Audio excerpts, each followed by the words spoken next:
Hello friends, property Indian dot com channel पे मैं भूपेंद्र सिवाग आपका वेलकम करता हूँ। Will Delhi real estate will revive after BJP win? जी हाँ, क्या बीजेपी की पार्टी की सरकार बनने से दिल्ली में क्या दिल्ली का रियल एस्टेट रिवाइव होगा? क्या दिल्ली का रियल एस्टेट रिवाइव होगा तो एनसीआर के जो शहर हैं गुड़गांव और नोएडा, वहां कुछ पॉजिटिव या नेगेटिव उसका असर पड़ेगा? क्या रिवर्स माइग्रेशन शुरू होगा वापस दिल्ली में? क्योंकि आज भी हम कितना ही गुड़गांव नोएडा की बात कर लें, लेकिन हर कोई अपने एड्रेस में दिल्ली कैपिटल ऑफ इंडिया का नाम जोड़ना अपने साथ चाहता है। अगर दिल्ली में रियल एस्टेट रिवाइव भी होता है तो कहाँ होगा? पूरी दिल्ली में अनऑथराइज कॉलोनी है और बाकी आपको पता है डीडीए की डेवलपमेंट है। तो क्या होगा बीजेपी की इस पार्टी की सरकार बनने से? तो आज इन सवालों का जवाब मैं आपको इस वीडियो में दूंगा। क्या 2041 का मास्टर प्लान जो लटका हुआ है पिछले कई सालों से, वो पास होगा? क्योंकि उसके पास होने के बाद ही दिल्ली में असली इंफ्रास्ट्रक्चर पर रियल एस्टेट पे काम होगा। और क्या लैंड पूलिंग पॉलिसी पास होगी? और ये अगर रियल एस्टेट ग्रो करता है दिल्ली में तो कहाँ करेगा? ऐसी कोई लैंड है भी क्या?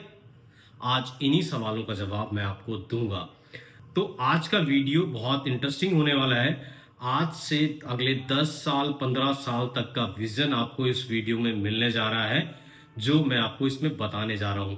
सबसे पहले बात कर लेते हैं कि क्या रियल एस्टेट को रिवाइव करने में इंटरेस्ट होगा बीजेपी की स्टेट गवर्नमेंट का जो दिल्ली में बनने जा रही है? होगा ही होगा, क्योंकि बीजेपी ने जो अपने मैनिफेस्टो में प्रोमिस किए हैं उसमें बहुत सारे फ्रीबीज हैं, बहुत सारे इंफ्रास्ट्रक्चर की बात है।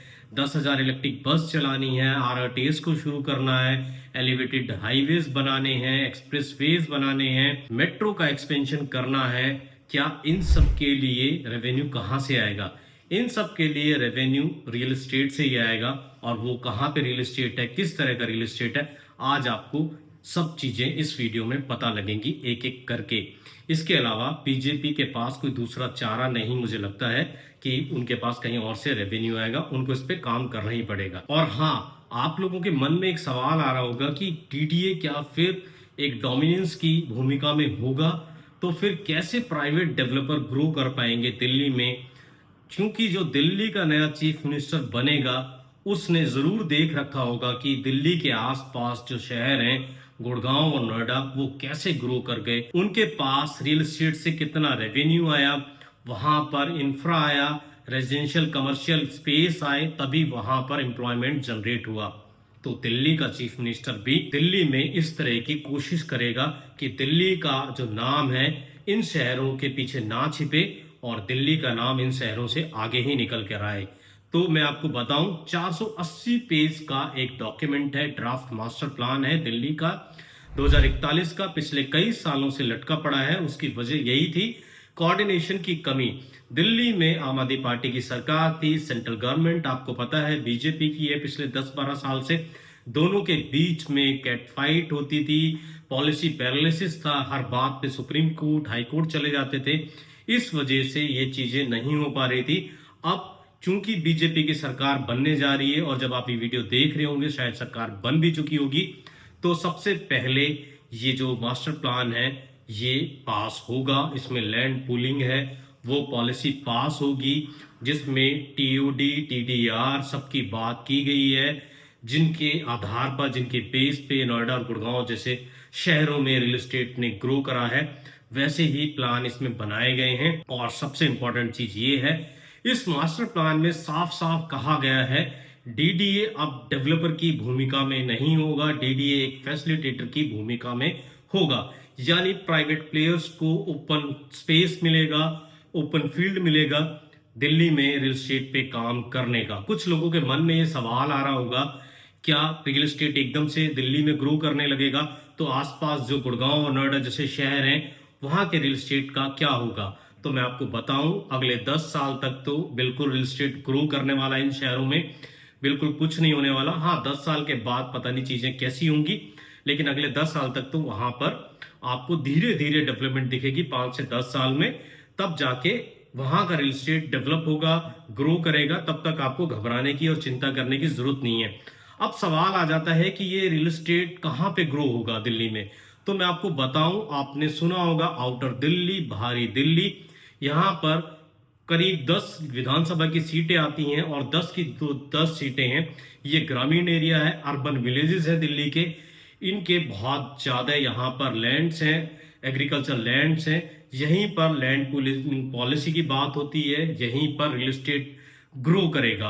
आपको मैं बताऊं, जो लोग थोड़ा रिस्क ले सकते हैं या जो थोड़ा लॉन्ग टर्म सोचते हैं, इस मार्केट में, इस एरिया में लैंड पूलिंग पॉलिसी 2041 के मास्टर प्लान को ध्यान में रखते हुए करीब 50,000 करोड़ रुपए की ऑलरेडी इन्वेस्टमेंट कर चुके हैं। लेकिन ये आपको मैं बताऊं, ओशियन में एक ड्रॉप के बराबर है। यहाँ पर 20,000 एकड़ से ज्यादा का लैंड है जिस पे एग्रीकल्चर ग्रो करेगा। कैसे ग्रो करेगा, क्या प्लानिंग है, वो सारी चीजें मैं आपको बताऊंगा।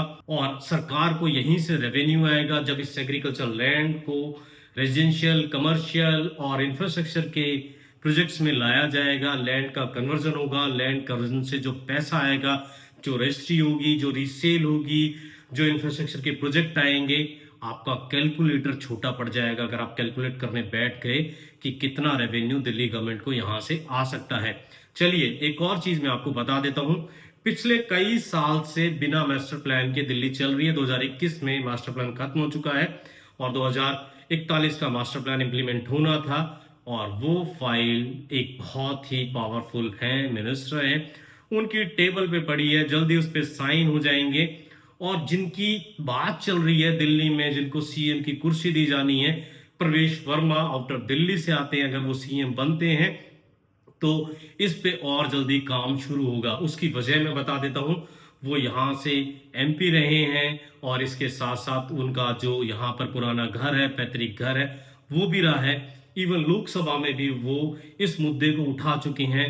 वहां के किसानों को ये पता है जो दिल्ली में है, चूंकि वहां पर पॉलिसी इस तरह की नहीं आई जिस तरह की पॉलिसी गुड़गांव और नोएडा में आई कि यहाँ पर एकड़ जो कभी दिल्ली के बराबर 2-4 करोड़ रुपए का होता था, आज यहाँ 20 करोड़ 30 करोड़ का पहुंच चुका है।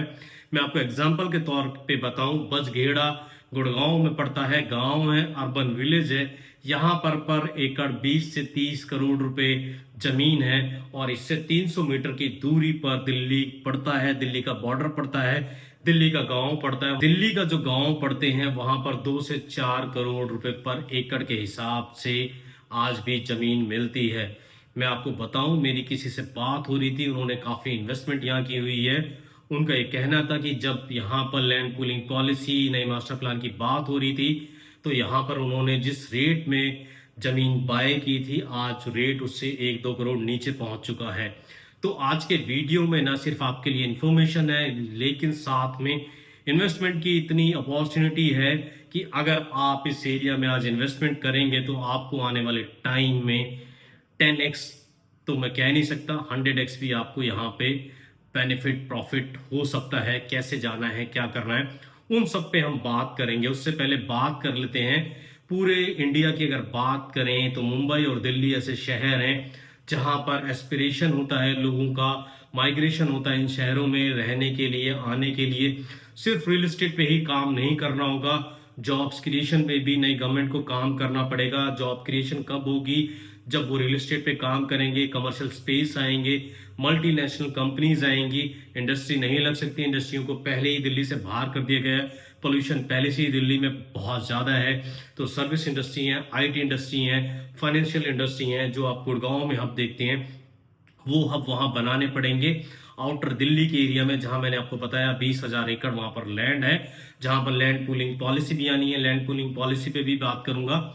वहां पे मेट्रो तो लगभग पहुंच चुकी है। और रोड की कनेक्टिविटी की मैं बात करूं तो आपका जो अर्बन एक्सटेंशन रिंग रोड 2 है, वहीं से निकाला गया है। मैंने पूरा एक दिन लगाया है इस एरिया में। मैं वहां पर फार्म लैंड में घूमा हूं, यूईआर पे घूमा हूं। स्क्रीन पे आपको बीच बीच में यूईआर के शॉट दिखाई देंगे। मैंने पूरा आसपास का एरिया कवर करा है। दिल्ली सरकार को अब एक काम और करना पड़ेगा, क्योंकि यहाँ पर ऐसा आएगा अनुमान कि मास्टर प्लान आने वाला है तो अनऑथराइज कॉलोनी यहाँ पे बच सकती हैं, उसको कंट्रोल करना पड़ेगा। क्योंकि जहां से ये यूईआर निकल रहा है वहां काफी अनऑथराइज कंस्ट्रक्शन, अनऑथराइज कॉलोनी बस गई हैं, उसको कर्व करना पड़ेगा। अब मैं थोड़ा सा आ जाता हूँ लैंड पूलिंग पॉलिसी पे बात कर लेता हूँ। ये लैंड पूलिंग पॉलिसी क्या है? लैंड पूलिंग पॉलिसी एक बनाई हुई पॉलिसी है डीडीए की। उसमें क्या होगा, उसमें कुछ किसान होंगे, इकट्ठा होंगे, अपनी जमीन डीडीए को दे देंगे। फॉर एग्जाम्पल 5 किसान हैं और उनके पास 10 एकड़ जमीन है, तो वो 10 एकड़ जमीन डीडीए को दे देंगे। मैं फिर से रिपीट कर रहा हूं, डीडीए यहां पर डेवलपर की भूमिका में नहीं होगा, सिर्फ फैसिलिटेटर की भूमिका में होगा। डीडीए क्या करेगा, उस लैंड को ले लेगा, उसमें से 40% लैंड डीडीए इंफ्रास्ट्रक्चर के लिए, स्कूल, हॉस्पिटल, रोड, पार्क्स, इन सब चीज के लिए रख लेगा। 60% जो लैंड है वो वापस किसानों को दे देगा, और जो फार्मर्स हैं उसको वो प्राइवेट डेवलपर को भी बेच सकते हैं, अपना खुद से वो कोलैबोरेशन भी कर सकते हैं, अपने प्रोजेक्ट भी ला सकते हैं। और मैं आपको बताऊं, गुड़गांव में तो शायद आपको अभी तक फार्म हाउस नसीब नहीं हुए, और दिल्ली में यहाँ पर फार्म हाउस की भी बात की जाती है कि फार्म हाउस यहाँ कैसे बनाए जाएंगे। लो डेंसिटी यहाँ पर कॉलोनीज भी बसाई जाएंगी, हाई राइज भी यहाँ आपको देखने को मिलेंगे, अफोर्डेबल प्रॉपर्टी भी यहाँ आपको देखने को मिलेगी, फार्म हाउसेस भी आपको यहाँ पर देखने को मिलेंगे, ग्रीन डेवलपमेंट भी आपको यहाँ देखने को मिलेगी। और मैं आपको बता दूं, पोल्यूशन दिल्ली में बेशक बहुत ज्यादा है, लेकिन दुनिया के कुछ चुनिंदा शहरों में से दिल्ली है जहां सबसे ज्यादा ग्रीनरी है। तो जो फ्री बीज के वादे करे हैं बीजेपी की गवर्नमेंट ने, और जो इंफ्रास्ट्रक्चर की बात करी है, मेट्रो का एक्सपेंशन करना है इस एरिया में, जहां मैं आउटर दिल्ली की बात कर रहा हूं, मेट्रो को भी लाना होगा, मेट्रो का पेनिट्रेशन करना होगा, आरआरटीएस के बारे में भी कुछ सोचना पड़ेगा। और यूईआर 2 तो आपने सुना है, एक यूईआर 3 भी प्लान है, एक यूईआर 1 भी प्लान है, जो इन एरिया से निकल के जाएगा। आगे आपको ये वीडियो पसंद आता है तो हम इस पे और भी वीडियो बनाएंगे। कौन कौन से सेक्टर यहाँ पर डिवाइड हो चुके हैं, जोन डिवाइड हो चुके हैं, उन सब पर आपको एक पूरी की पूरी सीरीज मिलेगी। और आपने वीडियो पसंद करी, आपने इसको व्यूअरशिप दी, तो उस पर आपको डिटेल में सारी चीजें मिलेंगी। तो आप लोगों के मन में सवाल आ रहा होगा कि अब तक आम आदमी पार्टी ये सब क्यों नहीं कर पाई। जैसा कि मैंने बताया कि लैंड और लॉ एंड ऑर्डर का जो मामला है वो सेंट्रल गवर्नमेंट के अंडर में आता है, और आपको पता है दोनों के बीच में फाइट होती थी। अगर ये master plan, land pooling policy अगर पास हो जाती आम आदमी गवर्नमेंट के टेन्योर में, तो आप समझ सकते हैं कितना रेवेन्यू उनके पास मिलता आता, और वो रेवेन्यू आप समझ सकते हैं कितना वेलफेयर स्कीम पे खर्च होता, कितना इंफ्रास्ट्रक्चर पे खर्च होता, कितना फ्री वीज पे खर्च होता। फिर शायद आम आदमी पार्टी को बीजेपी के लिए हराना और मुश्किल हो जाता। पॉलिटिक्स ऐसी है, एक दूसरे को हराना है, जीतना है, ऐसे ही चलता है। अब चूंकि जैसा कि मैं आपको बता चुका हूं, इस पे काम होगा, जल्दी ये चीजें आएंगी। यमुना को भी साफ करना है, यमुना को साफ करने के लिए नजफगढ़ ड्रेन को भी साफ करना है, इन सब पर पैसा खर्च होगा। यमुना रिवर फ्रंट की बात कर चुके हैं मोदी जी, जिस दिन बीजेपी ने जीत दर्ज की कि यमुना को भी साफ करेंगे। इन सब के लिए रिसोर्सेज कहां से आएंगे? इन सब के लिए रिसोर्सेज आएंगे आपके इस रियल एस्टेट से, जहां से ये रेवेन्यू जनरेट होगा। आप लगाइए 1 एकड़ का 1 करोड़ भी अगर कन्वर्जन चार्ज लगा तो कितना रेवेन्यू गवर्नमेंट ऑफ दिल्ली के पास आएगा, कहां कहां वो किस किस तरह के प्रोजेक्ट लेके आ सकते हैं। और इसके साथ साथ पोल्यूशन को कम करने के लिए कोऑर्डिनेशन कम करने पे काम करना पड़ेगा। जो आसपास के शहर हैं उनके साथ मिलकर काम करना पड़ेगा, तभी पोल्यूशन कम होगा। और पोल्यूशन कम होगा, इंफ्रास्ट्रक्चर पे काम होगा। दिल्ली जिस तरह की दिल्ली कॉस्मोपॉलिटन सिटी बनाने की बीजेपी बात करती रही है कि इस शहर को खराब कर दिया पिछले 12 सालों में, ऐसे उनके एलिगेशन आते हैं आम आदमी पार्टी पर। ये मेरे वर्ड नहीं है। अगर इसकी शक्ल सूरत को बदलना चाहती है, इसको एक कॉस्मोपॉलिटन इमेज देना चाहती है, मेक ओवर करना चाहती है बीजेपी की जो सरकार होगी दिल्ली की, सेंटर की जो गवर्नमेंट होगी, जैसा कि ये कहते हैं डबल इंजन की सरकार है, उसके लिए इनको पूरा मेक ओवर करना पड़ेगा। और कुछ लोग सही सोच रहे होंगे, हो सकता है कि रिवर्स माइग्रेशन शुरू हो जाए और पूरी इंडिया से जो लोग अब गुड़गांव और नोएडा में बसने की बात करते थे वो बस सकते हैं इस आउटर दिल्ली के एरिया में। यूईआर की कनेक्टिविटी मिलती है, यूईआर बहुत दूर नहीं है, द्वारका एक्सप्रेसवे और यूईआर एक साथ चिपके हुए हैं, दोनों एक साथ कनेक्टेड हैं। इससे द्वारका एक्सप्रेसवे की जो प्रॉपर्टी है उसको भी फायदा होगा। और साथ में 8,509 एकड़ का एक लैंड पार्सल है, मैं बात कर रहा हूँ रिलायंस की एमिटी सिटी, वो गुड़गांव से भी टच में है। वो जो मैं आउटर दिल्ली की बात कर रहा हूँ उस लैंड से भी टच में है। वहां भी बहुत बड़े लेवल पर बहुत एक्सपेंशन हो रहा है, इंडस्ट्री आ रही है, तो एक बहुत बड़ा हब बन सकता है। दिल्ली की मैं बात करूं 6 सबसे बड़ा कंट्रीब्यूटर है जीडीपी में, और इस पूरे एरिया को, एनसीआर को एक अलग लेवल पर डेवलप करना चाहती हैं सरकारें। और आप समझ सकते हैं, अब यूपी की बात करें, हरियाणा की बात करें, राजस्थान की बात करें, दिल्ली की बात करें, और सेंट्रल गवर्नमेंट की बात करें, सब जगह एक ही पार्टी की सरकार है, तो कोऑर्डिनेशन में किसी तरह की कमी नहीं आएगी। और जब इस कॉस्मोपॉलिटन सिटी को जैसा चाहते हैं वैसा बनेगी, पोल्यूशन पे कंट्रोल होगा और रिवर फ्रंट जैसी चीजें बनेंगी, इलेक्ट्रिक बसेस चलेंगी, इंफ्रा पे काम होगा, ट्रैफिक को कंट्रोल करने पे काम होगा, ट्रैफिक जैम पे काम होगा, तो फिर से दिल्ली का रियल एस्टेट मुझे लगता है ग्रो करेगा। और कोई भी दिल्ली का चीफ मिनिस्टर ये नहीं चाहेगा कि उसकी दिल्ली गुड़गांव या नोएडा से कम हो। तो आने वाले दिनों में आपको इस एरिया में आपको देखने को मिलेगा किस लेवल पर किस तरह का यहाँ पर काम होने जा रहा है। हम जैसा कि आपसे बता चुके हैं, फिर से रिपीट कर रहा हूं, इस एरिया में हमने काम करना शुरू कर दिया है। अगर आप इसमें इन्वेस्टमेंट करना चाहते हैं, किस तरह की इन्वेस्टमेंट करेंगे, क्या क्या अपॉर्चुनिटी हो सकती है, वो सारी चीजें हम आपके साथ शेयर करेंगे। अगर आप हमसे अभी कनेक्ट करना चाहते हैं, अभी जुड़ना चाहते हैं, तो मैं आपको एक अवसर दे रहा हूं। मैं आपको बता रहा हूं, इस वीडियो के नीचे मैंने एक फॉर्म अटैच कर दिया है, उसमें आपको अपनी डिटेल शेयर करनी है। हमारी टीम आपसे कनेक्ट करेगी, आप हमारे साथ मीटिंग करेंगे और हम आपको बताएंगे यहाँ किस तरह की अपॉर्चुनिटी है, क्या अपॉर्चुनिटी है, ताकि आप फर्स्ट मूवर का वहां पे फायदा उठा सकें। दिल्ली की सरकार या दिल्ली के जो नुमाइंदे हैं या सेंट्रल गवर्नमेंट के जो नुमाइंदे हैं, उनको इस चीज का पता था कि अगर हम डीडीए के हाथ में ही दिल्ली को रखेंगे तो दिल्ली का रियल एस्टेट कभी रिवाइव नहीं करेगा, ग्रो नहीं करेगा। इसलिए जो मास्टर प्लान का ड्राफ्ट है 2041 का, उसमें डीडीए को फैसिलिटेटर की भूमिका में ही रखा गया है।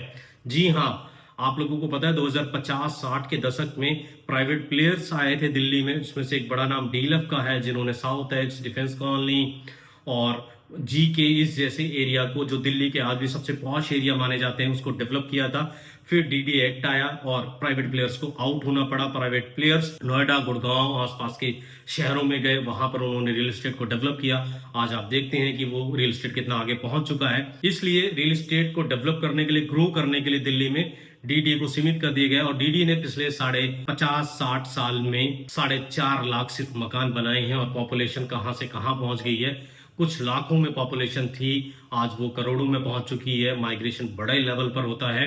दिल्ली में एस्पिरेशन सिटी है, पूरे देश से लोग यहाँ पर आना चाहते हैं, रहना चाहते हैं।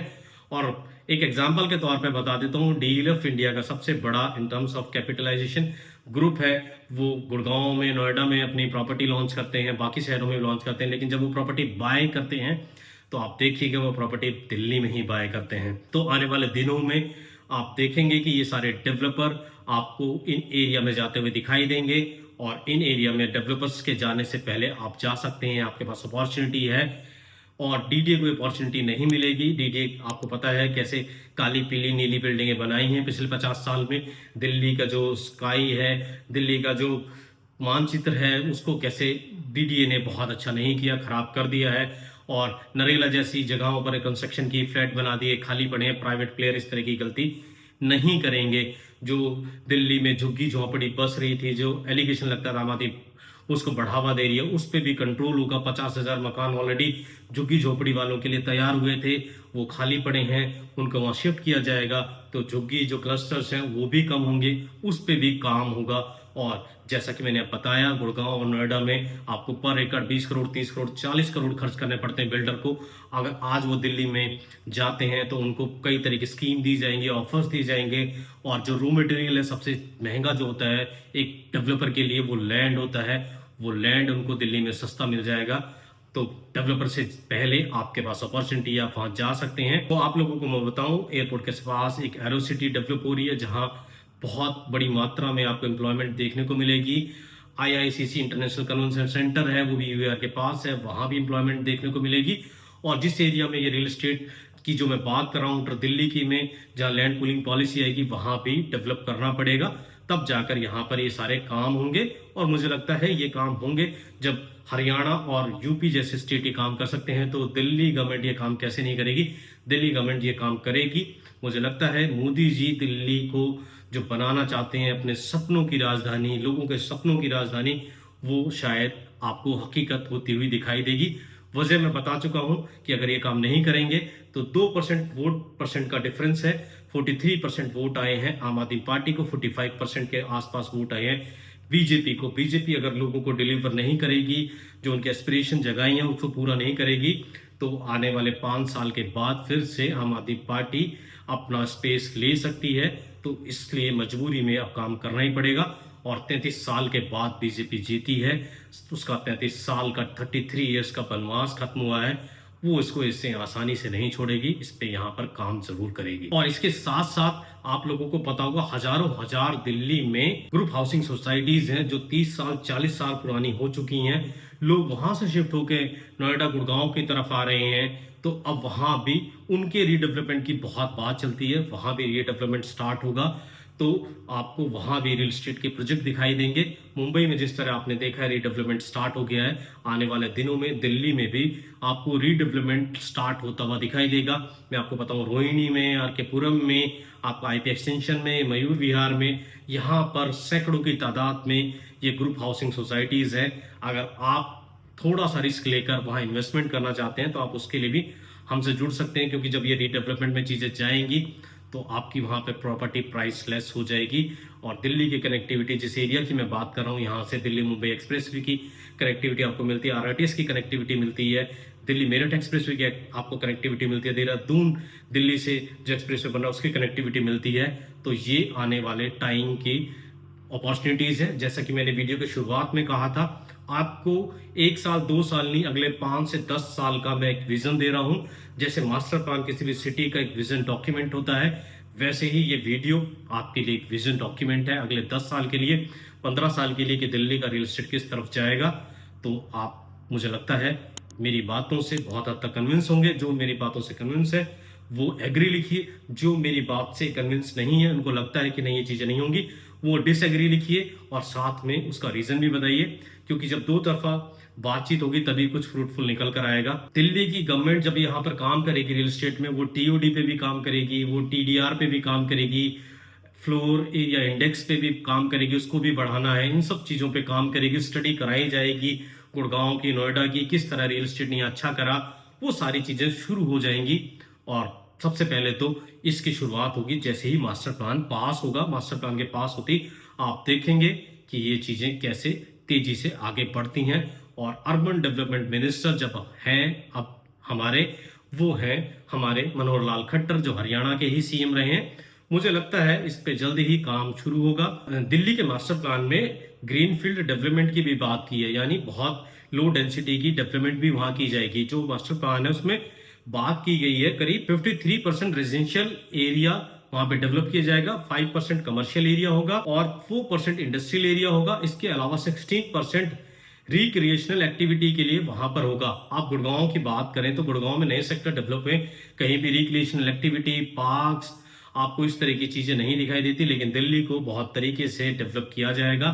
इन गलतियों से जो इन शहरों ने की है, मुझे लगता है दिल्ली सीखेगा।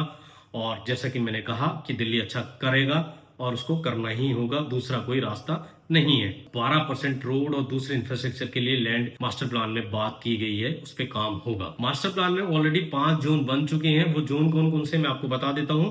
जो ड्राफ्ट मास्टर प्लान है उसमें P1, P2, NLJ ये मास्टर प्लान है। और जो जोन है उसमें 30 के करीब सेक्टर बांटे भी जा चुके हैं। इसके अलावा जो L सेक्टर है उसमें 42 सेक्टर बन चुके हैं और ये सारे यूईआर के आसपास पड़ते हैं। और जैसा कि मैंने बताया, बीच बीच में आप देख भी होंगे, मैं अपने एडिटर से रिक्वेस्ट करूंगा कि वो बीच बीच में यूईआर के वीडियोस लगाते रहें, आसपास की व्यू दिखाते रहें आपको, क्योंकि मैंने पूरा दिन वहां लगाया है, चीजों को समझा है, उसके बाद पूरी रिसर्च करने के बाद मैं ये वीडियो आपके लिए लेकर आया हूं। तो मेरी तरफ से ये वीडियो का मुझे लगता है कि मैंने अपना बेस्ट दिया है। उम्मीद करता हूं आपको दिल्ली का रियल एस्टेट रिवाइव होगा कि नहीं होगा, इस पे सटीक जानकारी मिल गई है। और वीडियो आपको जरूर पसंद आई होगी। वीडियो हर दिल्ली वाले के साथ आप शेयर करें, हर दिल्ली वाले के व्हाट्सएप ग्रुप में ये वीडियो पहुंचनी चाहिए। उनको समझना होगा, उनको समझ में आएगा कि किस तरह दिल्ली आपकी रिवाइव होने जा रही है, हमारी दिल्ली रिवाइव होने जा रही है। इसी उम्मीद के साथ आप वीडियो को लाइक करेंगे, चैनल को जरूर सब्सक्राइब करेंगे। और आप फॉरवर्डेड वीडियो देख रहे हैं तो चैनल को सब्सक्राइब कर लीजिए। मैं फिर मिलूंगा आपसे एक नई वीडियो में, नए टॉपिक के साथ। तब तक के लिए थैंक यू दोस्तों।